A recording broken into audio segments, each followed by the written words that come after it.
Asociación Española de Pediatría, que propone un modo de actuación diferente frente a los traumas encefalocraneales.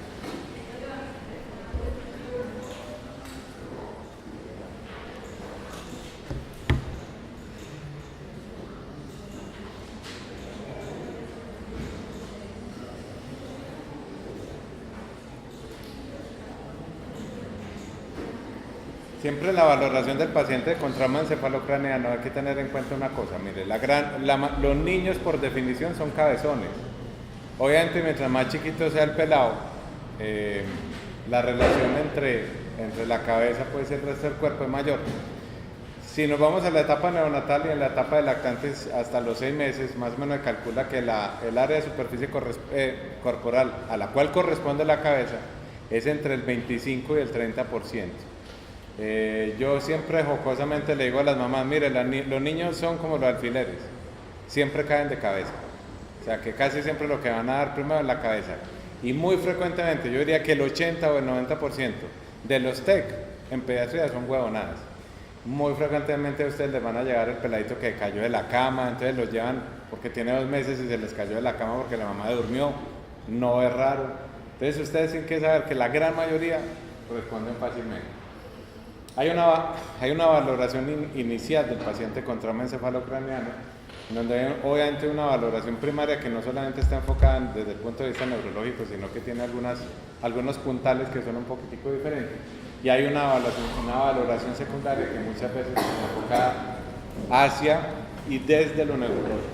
En esa valoración primaria o esa valoración inicial, obviamente siempre estará enfocado a estabilización teniendo en cuenta los principios de ABC que ustedes ya lo saben, y hacer una exploración neurológica inicial que está basada, en todas las edades está basada inicialmente en el puntaje de Glasgow.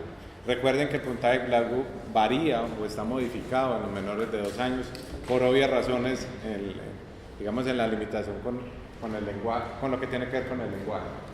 Pero también hay valoraciones que son importantes y vamos a hablar porque son importantes la valoración de pupilas en esa evaluación inicial del paciente politraumatizado, en este caso el paciente con TEC.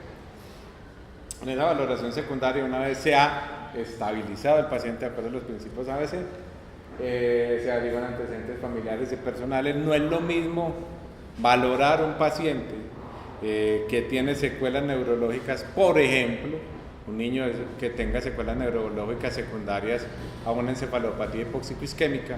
No es lo mismo valorar un paciente, por ejemplo, que tenga una derivación ventriculoperitoneal, porque esos pacientes ya tienen factores de riesgo para desarrollar infecciones por otras cosas y alteraciones por otras cosas. Y un examen físico completo.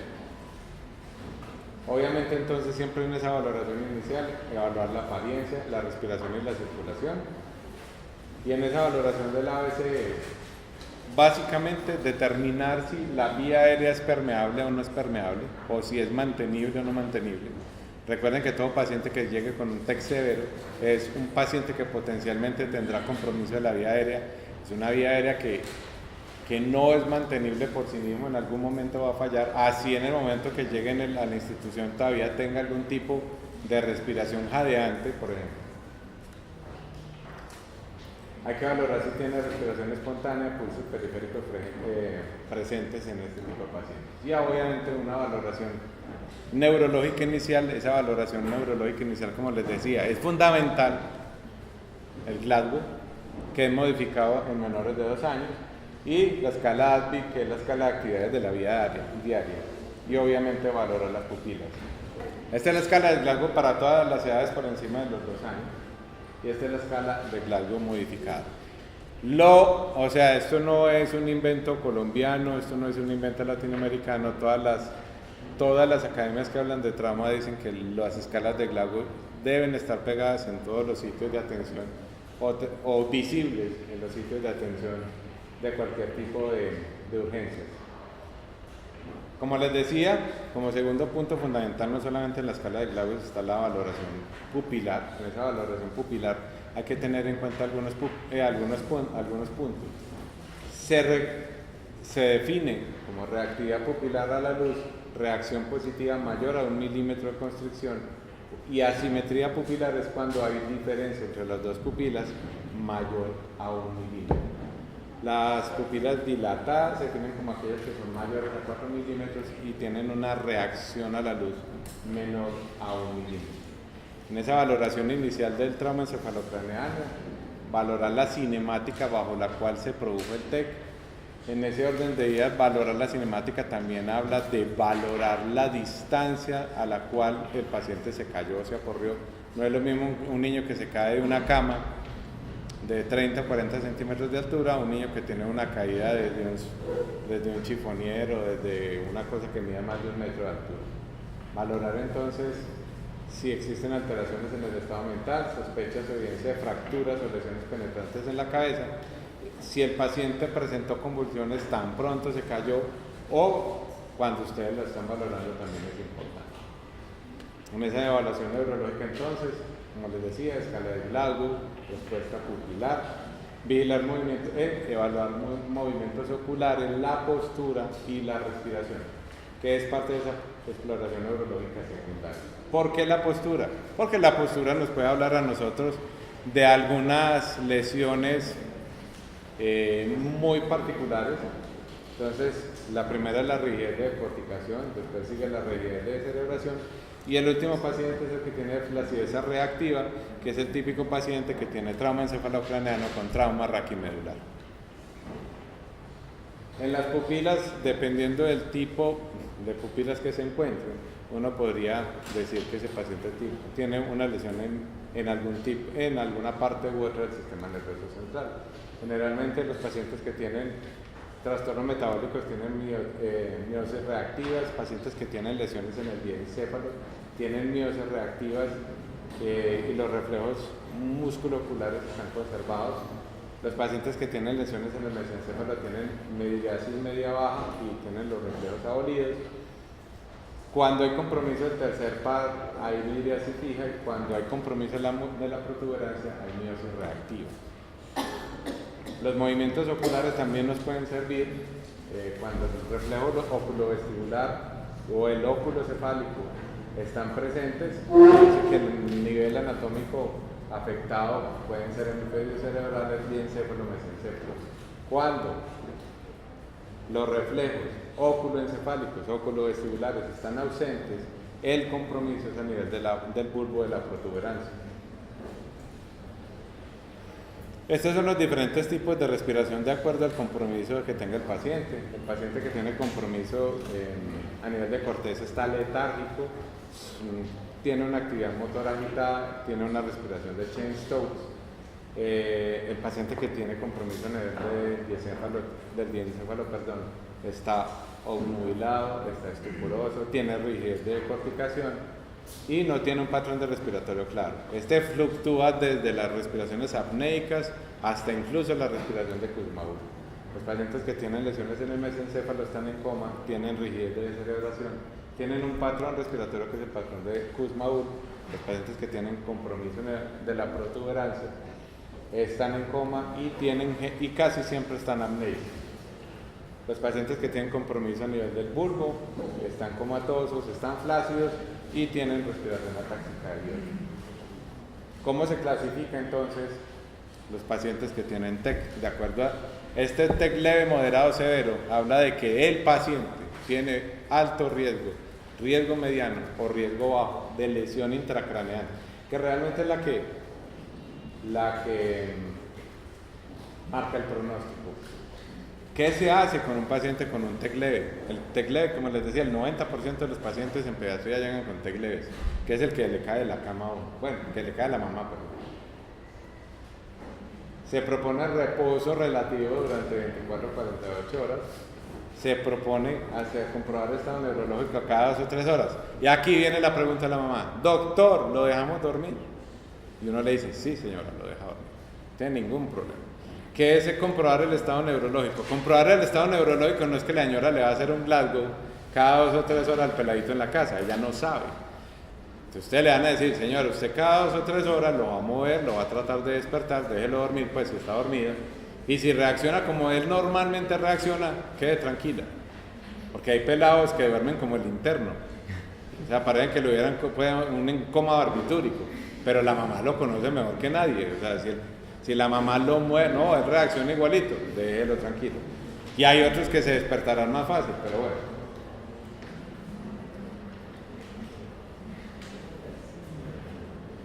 Es fundamental que todos los servicios donde se atienden urgencias se vayan con instrucciones por escrito sobre bajo qué circunstancias deben reconsultar al servicio. Por escrito es la única forma que ustedes se salvan legalmente. Les voy a poner un ejemplo, pues porque no faltará el que se cayó en una cama y tuvo una lesión intracraneana severa, que no es lo usual, pero que cuando llegó a donde ustedes trabajan tenía un Glasgow de 14, pues entonces ustedes dicen, este peladito no le va a pasar nada muy seguramente, pero están de malas uno que después vuelve con un Glasgow de 5, y si las instrucciones no están por escrito es, señora, mire sus instrucciones de por qué tiene que volver, lea la señora. Cuando le digan, sí doctor, ya me la leí, usted le diga, ¿entendió? Sí doctor, repítalas. Es de la única forma. Me firma acá en la historia clínica que usted recibió estas instrucciones y tienen que transcribir esas instrucciones en la historia clínica. O sea, no es, se explican signos de alarma, ya, chao, no, hay que poner eso. Se le explica a la mamá que si tiene dolor de cabeza que no disminuye, si tiene convulsiones, si tiene pérdida de fuerza, si tiene visión borrosa o diplopía, si tiene epistaxis o salida de líquidos cefalorraquídeo por fosa nasal, consulte. Ahora, pues si ustedes le dicen, señora, es que si tiene diplopía, vuelve. La señora no sabe qué es diplopía. O sea, si ve doble, si ve borroso. Señora, si tiene convulsiones, vuelva. Ah, sí, doctor. Todas las mamás le van a decir a uno, sí, doctor, claro. Va a preguntarle si sabe convulsiones. Muchas no saben, dígale. Es como un ataque epiléptico, es lo mismo, la mamá entiende. O sea, que les quede claro que eso, cuáles son las cosas. Pacientes que tienen riesgo moderado de lesión intracraneana son aquellos pacientes que tienen historia de pérdida transitoria del estado de alerta. Pacientes que cuando hacen el trauma están bajo intoxicación por alcohol o drogas. Pacientes que tienen cefalea progresiva, es decir, que no sé, vómitos persistentes, pacientes que tienen amnesia postraumática. Ese paciente tiene un riesgo moderado de lesión intracraneana. ¿Qué hacer? Ahí sí, todos estos pacientes tienen que quedar en observación, en hospitalización, como requieren decir. Reposo absoluto, cama semisentada con una inclinación a 30 grados. Control del nivel de conciencia, mejor dicho, hacer Glasgow mínimo cada 2, máximo cada 4 horas, con control de diuresis si se puede. ¿Quiénes son los pacientes que tienen riesgo grave de tener lesión intracraneana? Pacientes que tienen disminución del nivel de alerta, signos neurológicos de focalización, pacientes que tienen hundimiento de herida penetrante en el cráneo, pacientes que tienen sospecha de fractura de base del cráneo, paciente que tenga convulsiones postraumáticas, paciente que tenga respiración irregular o que esté en apnea. ¿Qué hacer en esos pacientes que tienen un TEC severo o que tienen un puntaje severo como riesgo para lesión intracraneana? Si respira solo, oxígeno. Si no respira, obviamente hay que elevar la mandíbula, retirar cuerpos extraños, aspirar secreciones, valorar si el paciente es capaz de mantener su vía aérea con cánula de Guedel. Obviamente todos aquellos que tengan TEC severo se deben intubar a esos pacientes. Siempre hacer control cervical. Idealmente deberían existir todos los tipos de collarines cervicales, o sea, estamos hablando de todas las tallas en todos los servicios de urgencia. Pues mentiras. Yo no conozco el primer servicio aquí en Medellín que los tenga. Ojalá los tuviéramos. No falta pues el creativo que coja una radiografía, la doblan, la envuelven en un poconón de maricadas. Esas chimbadas no sirven. Eso no inmoviliza nada. La Universidad de Antioquia hizo un estudio hace 10 años evaluando dos cosas. Uno fueron los pañales para la displasia de cadera, que eso no sirvió para culo. Eso lo hicieron ellos, los ingenieros biomédicos, y no sirvió para nada. Y la otra cosa que hicieron es hacer un seguimiento de los pacientes que inmovilizaban, yo creo que ustedes lo tienen que haber visto, con una radiografía así, después le envuelven un poquenón de huevonadas. Eso no inmoviliza. Eso no sirve para nada. Eso es un pajazo mental. Siempre valorar simetría en toras para mirar que integridad de la pared torácica, profundidad y frecuencia respiratoria. Valorar también en la circulación del pulso, la amplitud, frecuencia y regularidad, color y temperatura de la piel, llenado capilar, control de la hemorragia externa, accesos venosos.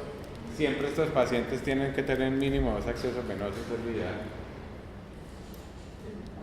para medicamentos y para reposición de líquidos. El examen físico, detectar signos de lesiones, hundimiento, buscar signos de fractura de la base. ¿Cuáles son los signos de fractura de base? Ahorita vamos a hablar de ellos. Identificación de signos de aumento de la presión intracraneana, como son alteraciones en el nivel de conciencia, deterioro respiratorio, hipertensión y bradicardia, y lo ideal es tener sondaje vesical y nasogástrico y siempre tomar presión arterial por lo menos cada hora. ¿Cuáles son las lesiones que hablan de que posiblemente existe una fractura en base de cráneo? La equimosis palpebral o signo del mapache, las hematomas periodontales y laterales, desarrollo gradual de equimosis sobre el mastoides, que es el signo de Battle, no es el signo de la batalla. Alguien me decía una vez, no, el profe, el signo de la batalla. Ese no es el signo de la batalla, se llama el signo de Battle porque el tal señor Battle lo describió. Pacientes que tengan otorragia en ausencia de trauma del conducto auditivo externo, es fundamental, o pacientes que tengan otorrea, o rinorrea de líquido cefalorraquídeo que confirman el diagnóstico que tiene fractura o compromiso de base de cráneo. Siempre hacer radiografías buscando lesiones cervicales, es prioritaria siempre en TEC. Es obligatorio también cuando tenemos pacientes que tienen lesiones faciales o pacientes inconscientes. API lateral de cráneo nos puede servir en algunas ocasiones para encontrar fracturas lineales o cuerpos extraños. ¿Cuáles son las indicaciones o para qué nos sirve el TAC? Es la técnica de detección del trauma encefalocraneano. Delimita los efectos del traumatismo. ¿Qué delimita? Compresión de los ventrículos, desplazamiento de la línea media. Como siempre les digo yo, el día que ustedes le tomen un TAC a un paciente con un trauma encefalocraneano y le vean la carita feliz, quédense tranquilos, que la gran mayoría de las veces, por lo menos al principio, no tiene nada. ¿Cuáles son las indicaciones de TAC? Pacientes que tienen fracturas con hundimiento, pacientes que tienen fracturas lineales y deterioro del nivel de conciencia, pacientes que tienen sospecha de fractura de base de cráneo, pacientes que tienen traumatismos penetrantes y pacientes que tienen deterioro en el nivel de conciencia. Y de entrada, todo paciente que tenga Glasgow igual a menor a 8. Cuando hablamos de deterioro en el nivel de conciencia es un cambio en el puntaje del Glasgow de mínimo 2 puntos entre la primera valoración y la segunda valoración. ¿Qué hacer en los pacientes que tienen TEC en menores de 2 años, que tienen alto riesgo de lesión craneal? ¿Cuál es la recomendación para practicar una tomografía? Pérdida del estado de conciencia, signos de focalización, signos de fractura deprimida o de base de cráneo, pacientes muy irritables, no consolables, pacientes con fontanela bombada, convulsiones, paciente que ha tenido vómito más de 5 veces o por más de 6 horas y pérdida de conciencia superiores a 1 minuto. ¿Quiénes son los que tienen riesgo intermedio de lesión intracraneana? Se debe hacer siempre observación mínima de 4 a 6 horas o hacer TAC. Pacientes que tienen vómito 3 o 4 episodios, pérdida transitoria del conocimiento menor a 1 minuto, historia de letargo y irritabilidad de que se han resuelto en el momento del examen, conductas no habituales reportadas por los papás. Pacientes que tienen riesgo intermedio con mecanismo desconocido o hallazgos al examen físico que indiquen fracturas, se le debe hacer TAC cerebral y considerar observación por 6 horas siempre y cuando se haga el TAC. Mecanismo de alto impacto, alta velocidad o caída de más de 1 metro de altura, caída en superficies duras, cefalomatomas, traumas no presenciados y sospecha de maltrato. Y el diagnóstico de la sospecha de maltrato es todo paciente que tenga hemorragias de fosa posterior después de un trauma, es una lesión patognomónica de maltrato infantil, con otro tipo de lesión, con las hemorragias retinianas. Lo que pasa es que las hemorragias retinianas generalmente ¿quién las ve? Las ve el oftalmólogo, eso no es fácil de ver. Pacientes que tienen bajo riesgo de lesión intracraneana, observación en urgencias o en casa. Este es como les decía, la gran mayoría de los niños que llegan, mecanismos de baja energía o caída menor de 1 metro. No signos ni síntomas mayor de 2 horas después del trauma, mayor de 12 meses. Eso generalmente es lo que pasa. Vamos a hacer un taller, bueno, un taller no, un ejercicio.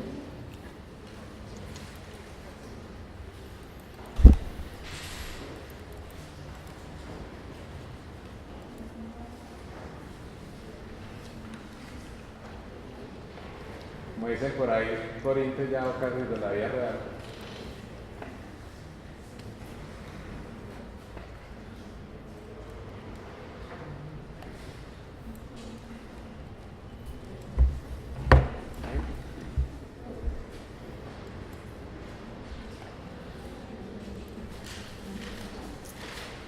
Este es un pelado que se quebró el culo en una bicicleta en las Mellizas y llegó a la clínica Sagrado Corazón hace varios años.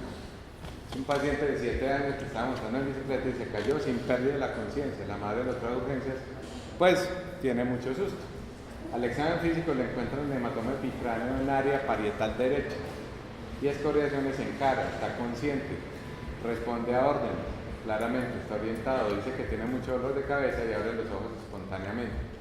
Tiene los siguientes signos vitales, tiene 120/70 que es normal, tiene una frecuencia cardíaca de 144, satura 94 con fibras al 21% y tiene una temperatura de 36,5. El resto del examen físico es completamente normal. ¿Qué Glasgow tiene de peladito? 15. Peladito está mal, y con hijo de puta. ¿Uno qué hace con el pelado entonces? De acuerdo a las características de este paciente, ¿cómo lo podría clasificar? Claramente es un paciente que tiene un grupo de bajo riesgo de lesiones intracraneales.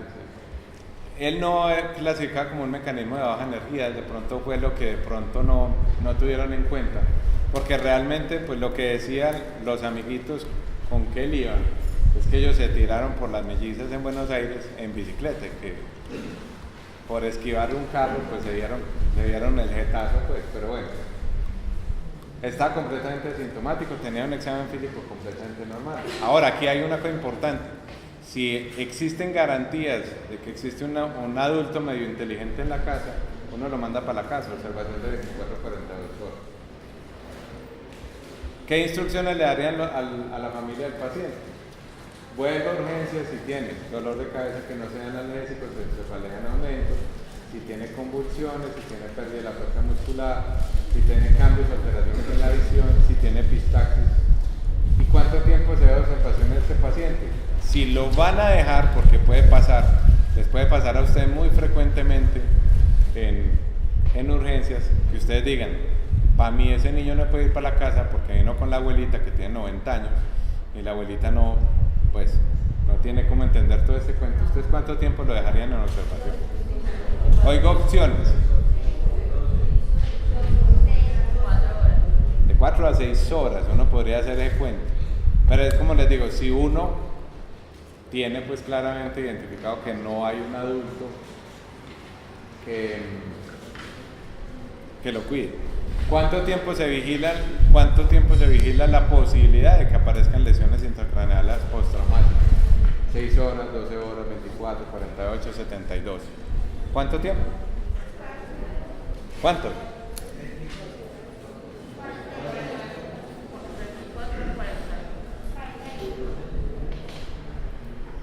Pueden aparecer hasta en 72 horas en algunas ocasiones. Bueno, pero las primeras 24 horas son fundamentales. Uno le dice a la mamá, estélo vigilando. Está hablando del TAC leve. ¿Qué patologías o condiciones se pudiesen considerar como factores que cambien el manejo de este tipo de pacientes? Me estaba adelantando un poquitico ahorita.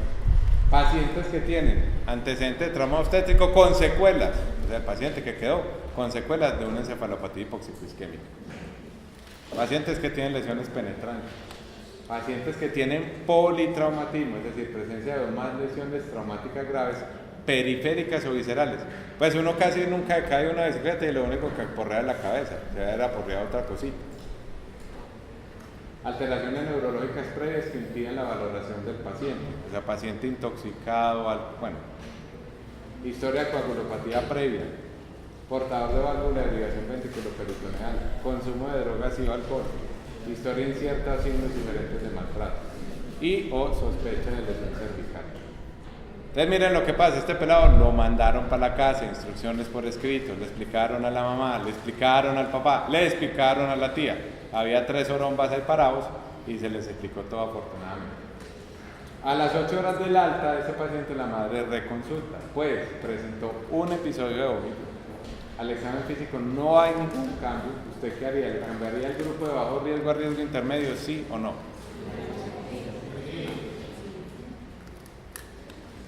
¿Cuáles son los pacientes que tienen riesgo intermedio de lesión intracraneal? Pacientes que tienen nivel de conciencia 13 a 14. ¿Cambió el GLaDOS de este paciente?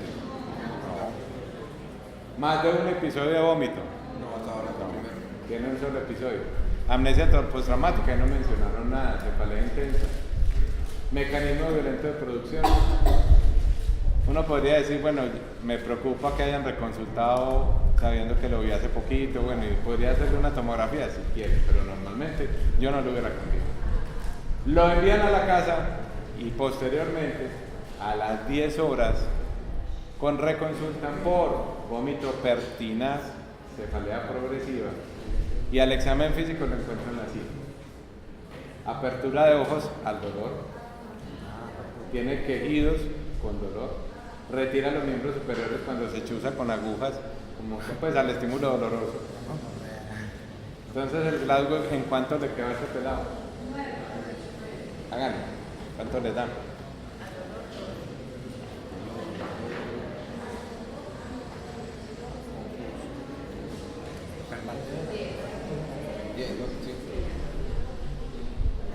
¿Cuánto le dan?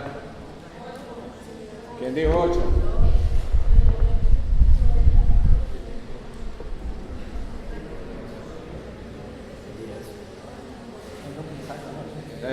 Con dolor, apertura de los ojos.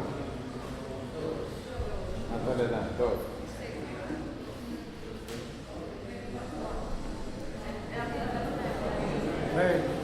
¿Qué decía? La guapaquera. La volvamos acá. Apertura de ojos al dolor, tejidos con dolor. Y retira los miembros superiores cuando se chuza con la aguja. Entonces, tiene 4 en respuesta motora a nivel verbal. Si está orientado. Tiene 2, muy bien. De arriba. ¿Les da cuánto? 8. El paciente ya tiene un TEC. Severo. Es un paciente, solamente el hecho de que tenga una disminución de conciencia por debajo de 3 en cualquier momento. Focalización neurológica de la exploración, convulsión postraumática, signos de fractura de espinilla, lesión penetrante, fractura de base, pérdida de conocimiento superior al minuto.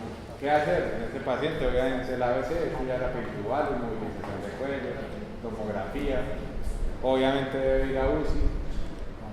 ¿Qué se debe monitorar en la UCI? ¿Cuál es la presión intracraneana normal? A cualquier edad, ustedes que ya casi son médicos. ¿Cuánto? 8 a 12. ¿Cuándo hablo de que hay hipertensión endocraneana? Estoy adelantando. ¿Cuándo hablo yo? ¿Con qué valor hablo de que hay hipertensión endocraneana? ¿Mayor de 10? ¿Mayor de 10? 20. Bueno, ¿cómo disminuyo la presión intracraneana sin medicamentos? Ustedes están en urgencias, les acabo de llevar este pelado, es evidente que ya tienen... Solución hipertónica. Sin medicamentos. Solución hipertónica. Sin medicamentos. Ah. ¿Qué le van a hacer? ¿Cómo? Valsalva. ¿Qué le van a hacer? Entonces, cabecera elevada. Cabecera elevada, ¿cierto?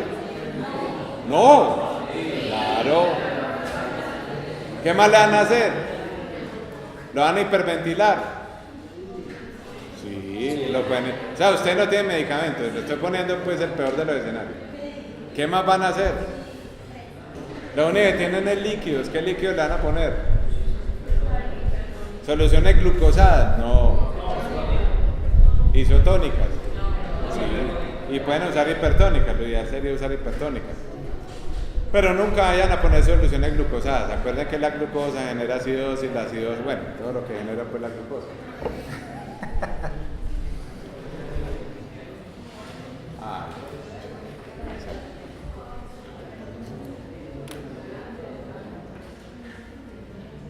¿qué medicamentos ahí sí? Supongamos que ustedes tuvieran medicamentos donde ustedes trabajan. ¿Qué medicamentos pueden usar para bajar la presión intracraneana? Ahí sí. Manitol. Manitol, ¿cuánto le ponen? ¿5 qué?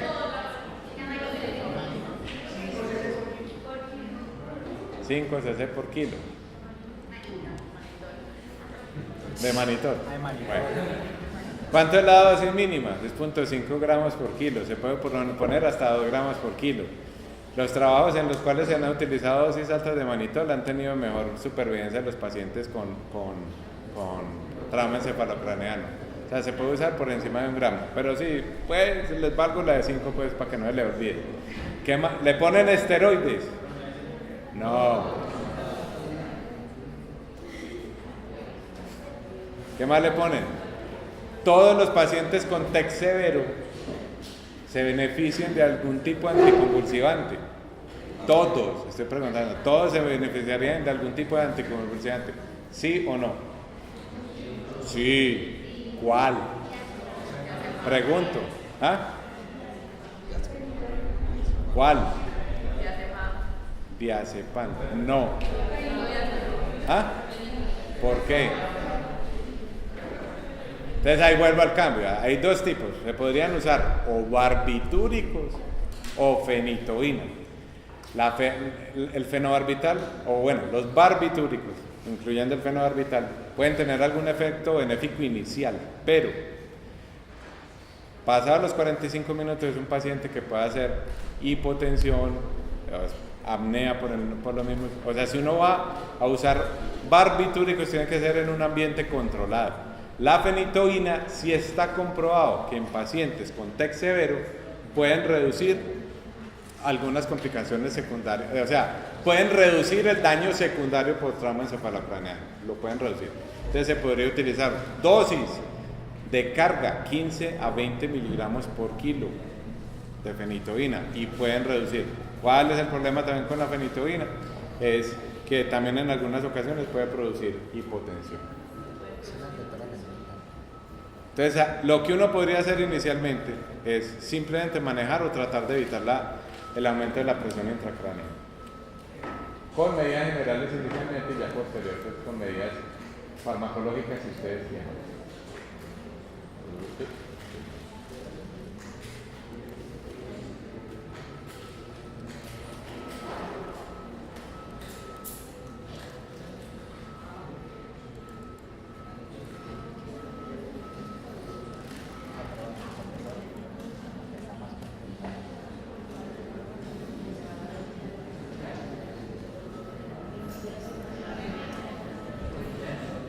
Vamos a hablar entonces de otra parte de los traumas.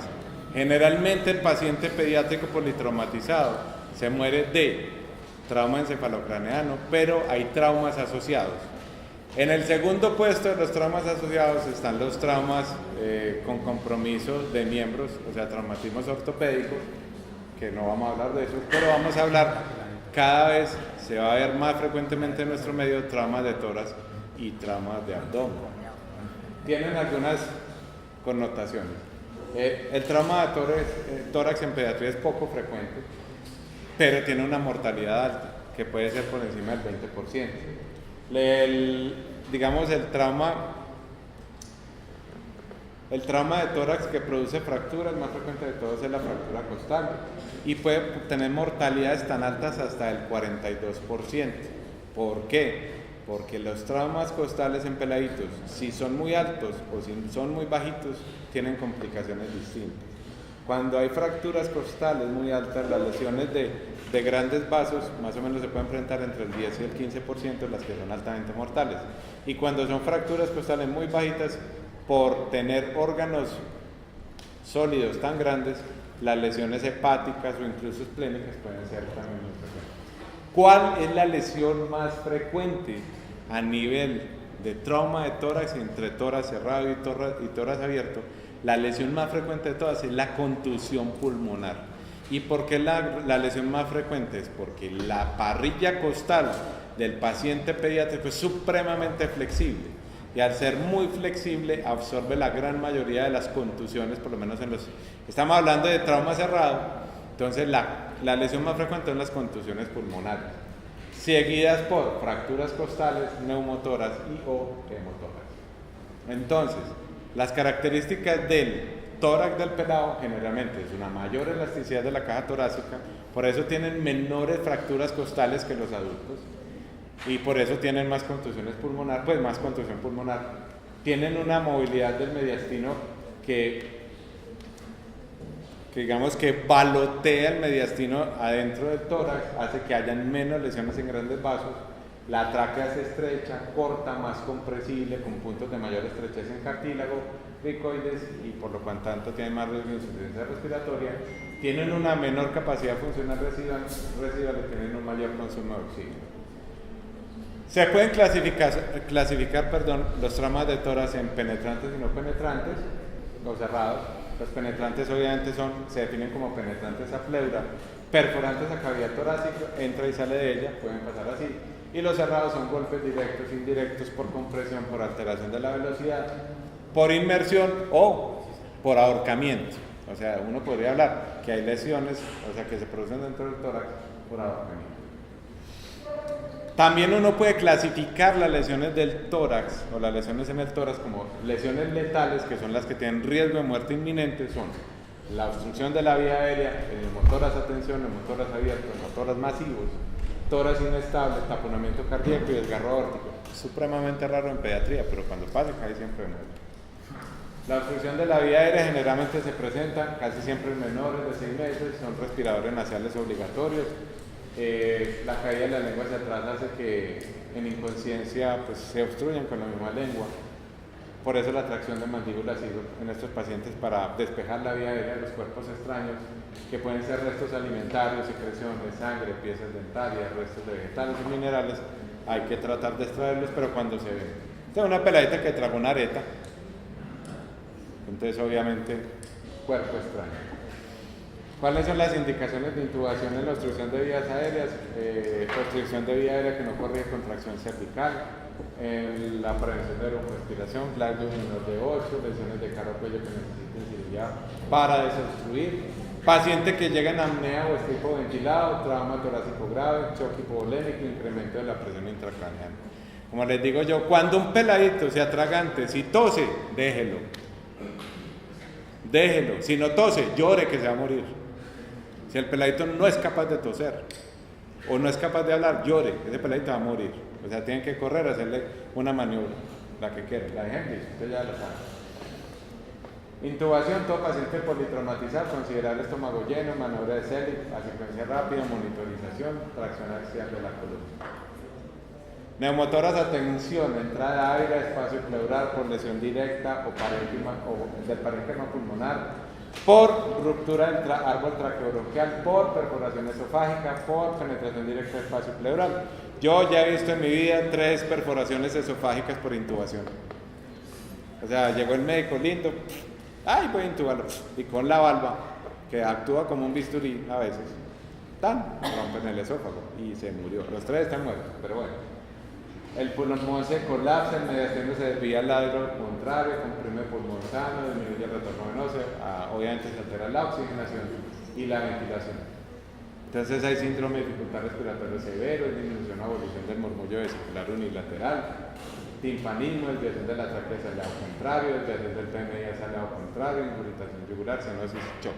En los lactantes menores esto no se ve. No hay desviación, no hay nada, son gorditos, eso casi nunca se ve. En los prematuros y en los recién nacidos, una hematórax de tensión, pues tiene que ser que lleven trabajando mucho tiempo, que no es desde ese hematórax está como abombadito, pero no es tan fácil. Este puede ser típico hematórax de tensión. ¿Qué se debe hacer? Evacuación, o sea, descompresión de emergencia. evacuación inmediata con agujas en medio ambiente o trampa de agua por segundo espacio intercostal con línea medio clavicular del lado afectado y luego sonda tórax. Por favor, si van a poner una hijueputa aguja, póngale una trampa, porque al principio la presión del neumotórax hará que el aire salga. Porque a mí me llegó alguna vez aquí a la clínica Sagrado Corazón, con un peladito le metieron una aguja y se vinieron con él desde Ituango. Pues hágame el favor, llegó con el mismo hijueputa neumotórax. El mismo médico le decía a uno, es que yo lo vi cuando salió, yo oía que salía. Claro, pero le dejó la aguja ahí pegada. Pues de allá acá, pues, cuando pasa por allí, por llanos del Cuivá, baja, sube, no, igual. Entonces es una evacuación urgente, hagan trampas de agua. Si no tienen trampa de agua, pueden hacer una cosa muy fácil y muy sencilla. Simplemente cojan el émbolo, o sea, pongan la aguja, pongan el émbolo pues de una jeringa de 10 o de 20 y llénenla con agua. Y ustedes ahí mismo ven que eso empieza a burbujear. Y cuando se empieza a chupar el agua, quítele la aguja. Ya las presiones se igualaron, entonces, y tápele el huequito, pues, porque tampoco. Pacientes que tengan neumotórax abierto se deben tapar, oclusión con apósito vaselinado estéril y sonda tórax en el quinto espacio intercostal. Si el paciente está asintomático y tiene menos del 15% de compromiso del hemitórax, no requiere sonda tórax. Pero si el paciente está asintomático o tiene más del 15%, ese paciente requiere sonda tórax. La intubación para ventilación mandatoria intermitente o anestesia y ya ustedes saben eso. Pacientes que tienen hemotórax masivo, generalmente los hemotórax masivos son por trauma penetrante, por trauma cerrado con fractura costal que lesiona parénquima, arterias intercostales y o mamarias internas que comprometen corazón o grandes vasos. ¿Qué se considera un hemotórax masivo? Pacientes que tienen pérdidas de sangre mayor a 20 mililitros por kilo o el 25% de la volemia. Clínicamente, pues el paciente está pálido, está hipovolemia, pues está hipotenso, tiene síndrome de dificultad respiratoria, hay abolición del murmullo vesicular del lado afectado, hay matidez, desviación de la tráquea, el PMI está hacia el lado contrario, el 30% de estos pacientes se mueren, el 30%.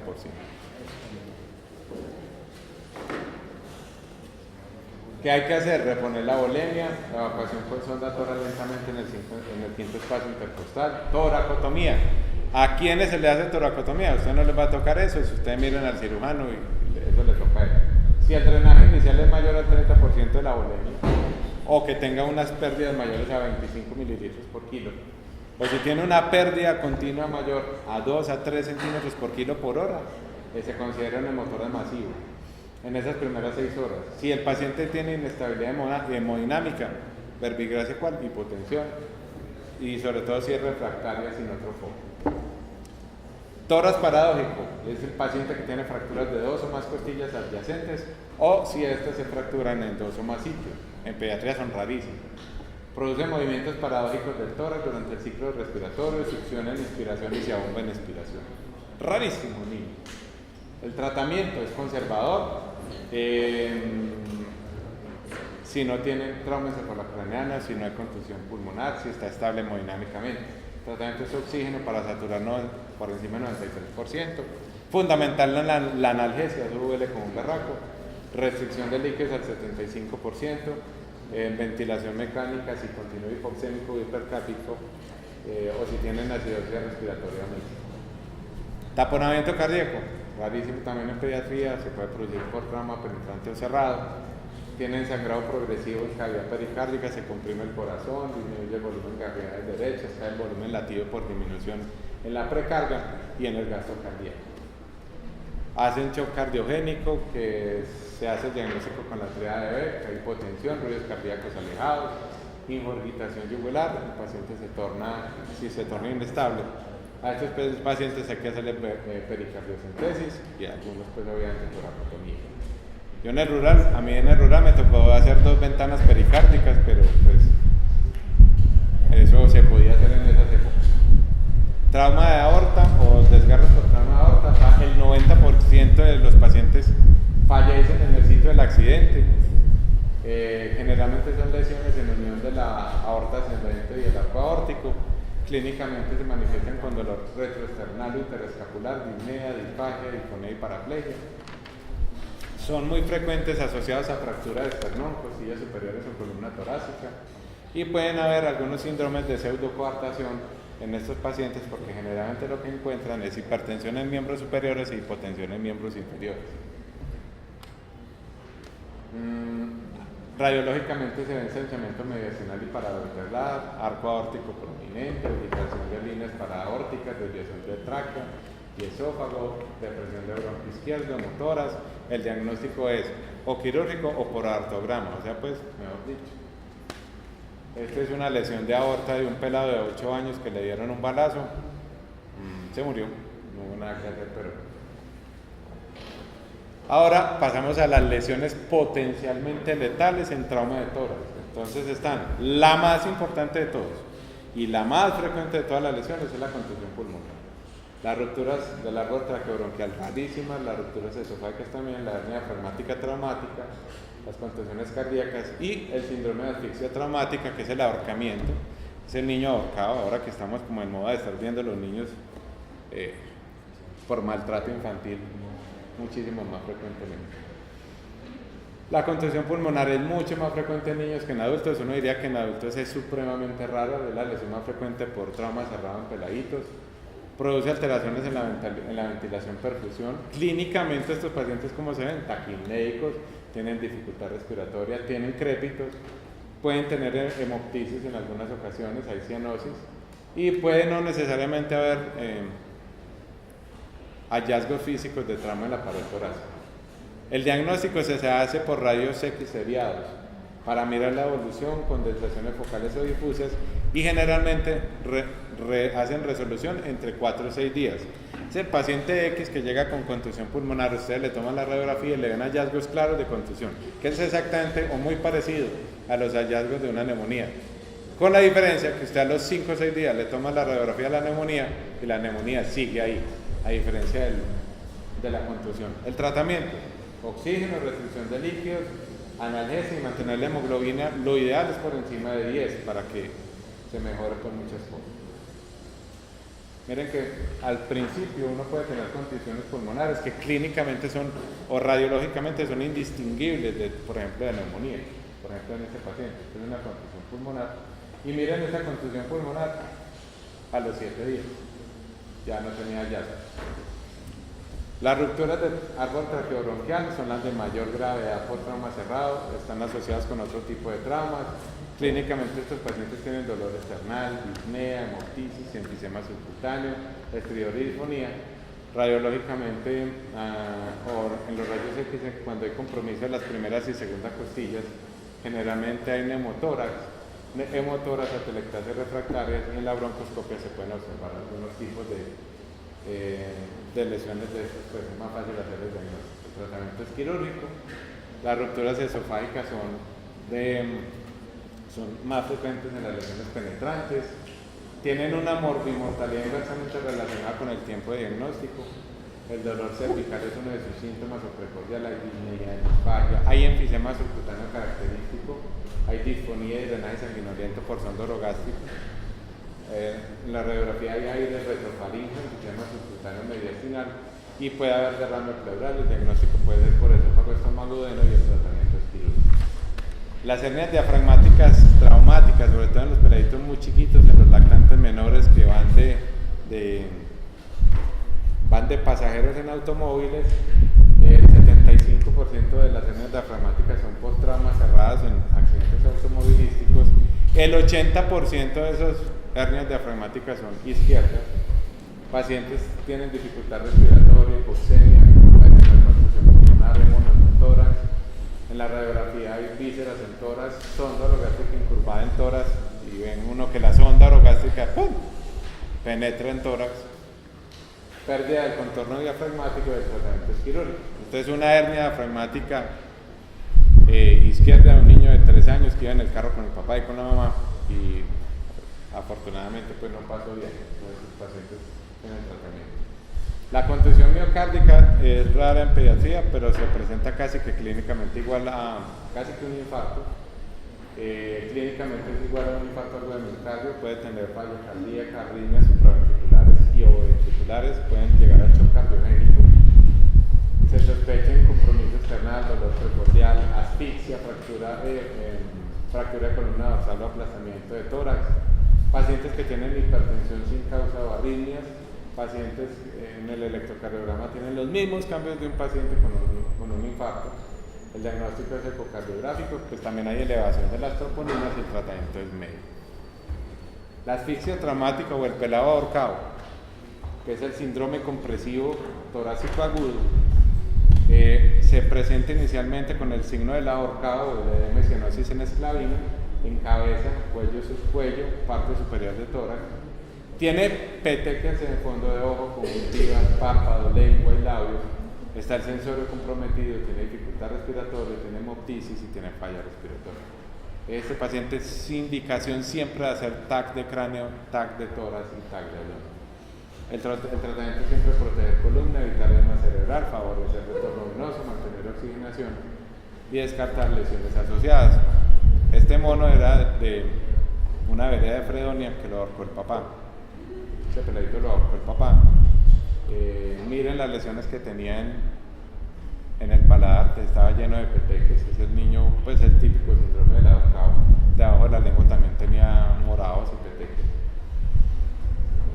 Las lesiones con escaso riesgo de muerte. Entonces están las fracturas costales, que es la segunda lesión más frecuente por trauma de tórax. Cuando hay compromiso de la primera y segunda costilla, se comprometen más frecuentemente el árbol traqueobronquial, los grandes vasos. Cuando hay compromiso de la tercera séptima, hay lesiones pleurales y o parenquimatosas, y cuando hay lesiones entre la décima y la duodécima, hay lesiones hepáticas, esplénicas y o renales. También hay fractura de clavícula y escápula, neumotora simple y contusión de pared torácica. Eso en cuanto a lo que tiene que ver con trauma de tórax. El trauma de abdomen en pediatría, como les digo, va en aumento porque pues nosotros, entre comillas, hemos mejorado un poquitico en vías. Entonces los niños que van como en calidad de pasajero en automóviles cada vez son más frecuentes. Es la tercera en frecuencia después del trauma ortopédico y el trauma encefalocraneano. El 80 al 90% de todos los traumas de abdomen comprometen, de los traumas cerrados, comprometen hígado, vaso y riñón.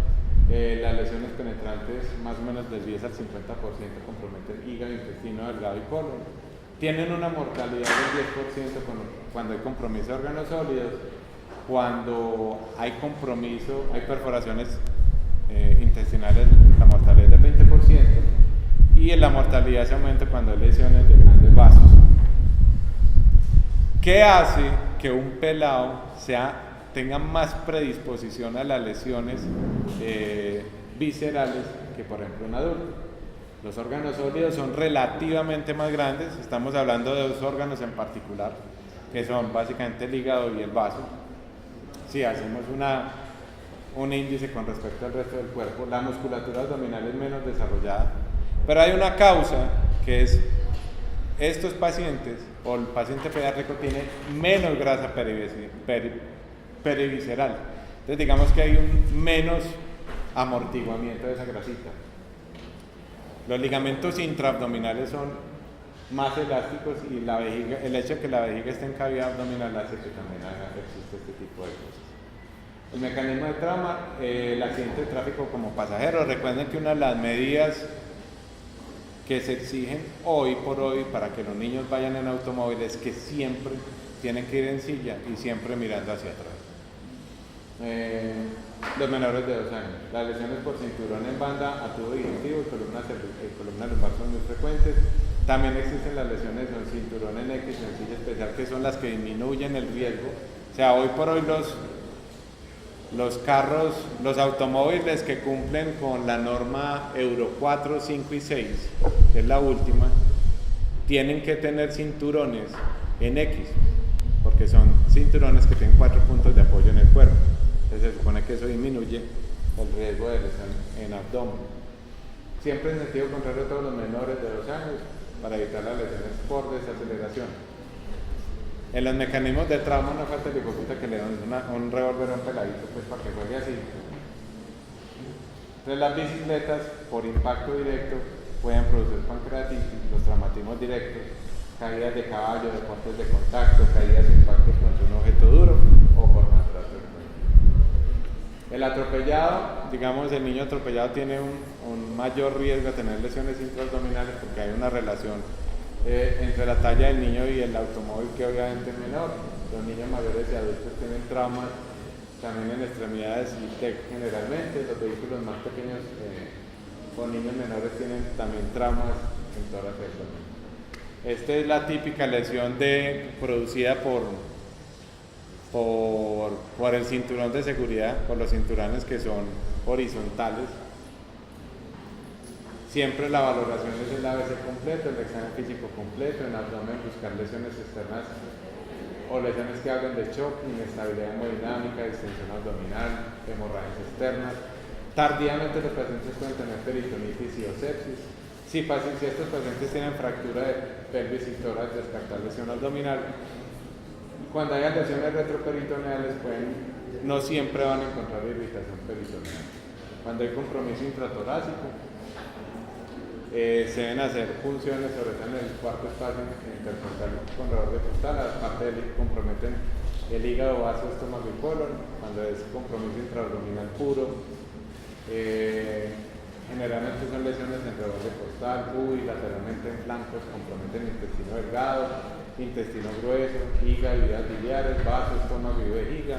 Cuando hay compromiso retroperitoneal, comprometen grandes vasos, páncreas, duodeno, colon ascendente y descendente, tracto genitourinario, que generalmente es donde se presentan. Siempre en estos pacientes que tienen trauma abdominal, siempre se debe colocar sonda orogástrica, se debe hacer evacuación vesical con sonda, excepto en aquellos pacientes que tienen sospecha de ruptura uretral o lesiones en uretra. Pacientes que tienen equimosis o fracturas costales, mirar a ver si hay trauma severo con compromiso de hígado y vaso. Siempre hacer estabilidad pélvica, sobre todo cuando se sospecha fractura. Inspección perineal, cuando hay compromiso de uretra y recto, buscando que no haya maltrato infantil. Y siempre al estabilizar, girar para evaluar espalda y glúteo. En la auscultación, todos los cuadrantes, los ruidos intestinales abolidos hablan de hilos prolongados o lesión intraabdominal seria.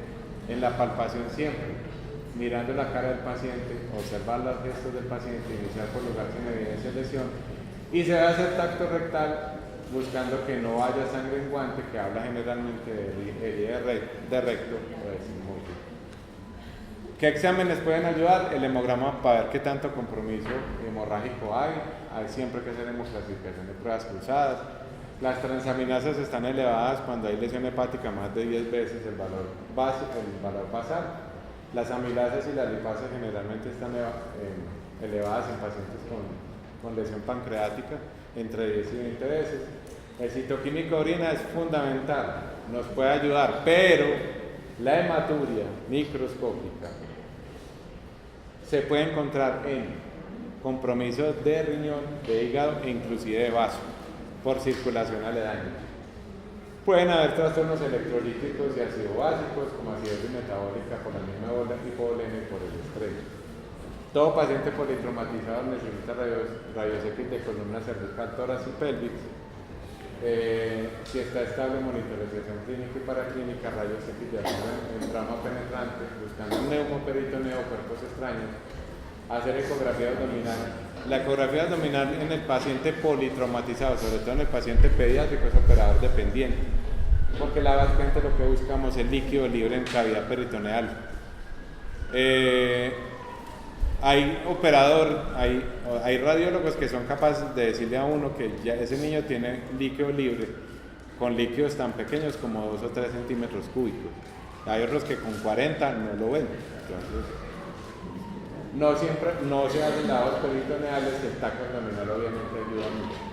A quienes hacer tomografía cuando hay lesiones o cuando hay trauma abdominal.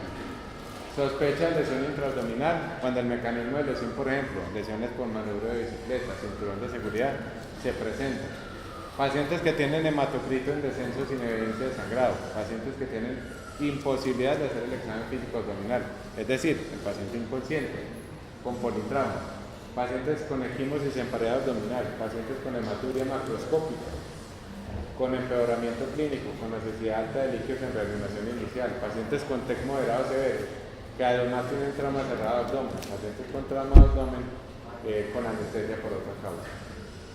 El TAC nos muestra desde anatomía de hígado, vaso, riñones, páncreas, cavidad peritoneal, mesenterio, intestino, vejiga, columna dorsal, se observa aire extraluminal, líquido libre, engrosamiento de pared y dilatación intestinal. ¿A quiénes hacer la paratomía? Aquellos que tengan que necesiten más del 50% de volumen sanguíneo en la reposición en fluidos, pacientes que tengan inestabilidad hemodinámica persistente progresiva. A uno siempre le preguntan arriba, ¿y cómo saber? La volemia de un niño es de 80 centímetros por kilo. Si a ustedes les llega un pelado que pesa 10 kilos y que le tuvieron que poner más del 50% entre comillas de esa reposición de volemia, o sea, en un shock postraumático, estamos hablando de un niño de 10 por 8, debe tener 800. Entonces, un peladito que usted le tenga que poner más de 400 centímetros cúbicos como reposición de volemia inicial es un paciente que muy posiblemente, si ustedes no tienen una opción de sangrado, puede tener un sangrado intraabdominal.